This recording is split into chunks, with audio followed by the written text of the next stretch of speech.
Wow, what a time to be alive, and what a time to decide to be part of a political landscape like this. I just wanted to talk about my leader, Danielle Smith, and the incredible amount of grit and grace that she is showing us under fire. My personal definition of a leader is someone that others choose to follow. Well, for the past many months, while I've been at the doors, I've had a lot of conversations about her and her pretty precarious situation.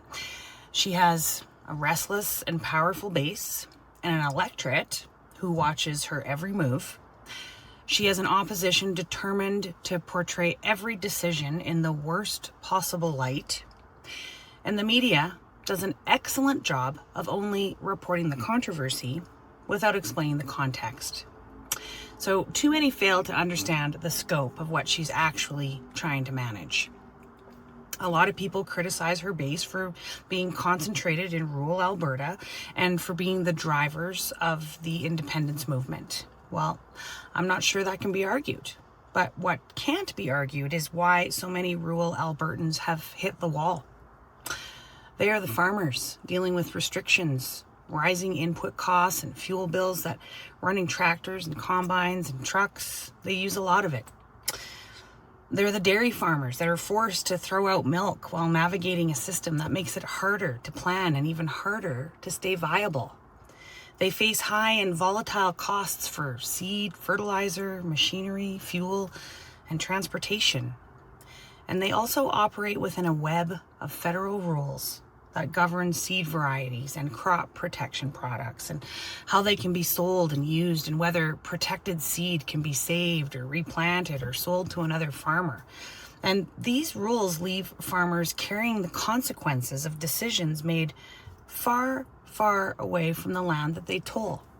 And when diesel prices rise, the impact affects everything. It affects like every trip, every load hauled to market, and every shipment moved through the supply chain. And those costs eventually reach families like us at the grocery store because farmers are often left with very little ability to pass them along. These policies affect families, lots of them. They affect whether a small family farm can survive another season, or whether parents can pass that farm on to their children, or whether they're forced to sell to larger conglomerates because the economics no longer work for them. They are the people working the land, towing equipment through fields and feeding our communities. And their voices absolutely matter and deserve to be heard. So calling off the referendum definitely won't lower the volume of their legitimate frustration. And if Ottawa doesn't like it, then they should do their part to manage the level of frustration by listening and making decisions that lower the volume. So Danielle Smith is not leading one simple political faction. She's holding together people with very different ideas about Alberta's future and giving Albertans the democratic right to settle that future for themselves. It's not weakness. It's direct democracy, and I would challenge anyone to find another leader in the free world who is allowing voters to decide on the direction of their government at this scale. And as for what Canada is dealing with this week, well, I have always admired how Danielle Smith has had to stand beside Mark Carney while he tells us there are plans. And now in these fundamentally frightening times, I see her protecting Alberta's interests while navigating Canada's relationship with Donald Trump.